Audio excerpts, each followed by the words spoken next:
pour nous sentir unis face à l'innommable et surtout pour réclamer la libération sans délai des otages détenus par l'organisation terroriste Hamas et l'inscription de celui-ci sur la liste suisse des organisations terroristes.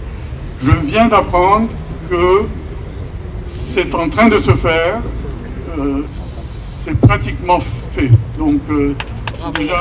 Voilà. C'est important pour vous d'exprimer votre soutien à Israël aujourd'hui? Alors je suis là en solidarité avec Israël, le peuple juif qui sont nos frères. Et je suis évidemment très éprouvé et dans la douleur des agressions qui sont subies par ce peuple et de la haine gratuite et de la violence du Hamas, notamment dans cette situation. En effet, nous sommes aussi dans la douleur, en solidarité avec le peuple Israël. Ce qui se passe là-bas, je l'ai connu en 1954 à 1962. Je suis né en Algérie et j'ai vu toutes ces exactions. Assassiner les femmes, les enfants, sortir les bébés, les découper, je ne vous dis pas.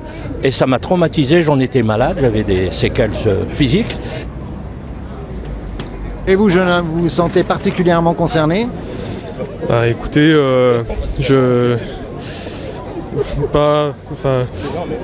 c'est vraiment attristant et puis c'est difficile à exprimer ce qu'on ressent voilà, quand on voit comment l'humain peut commettre des barbaries comme ça.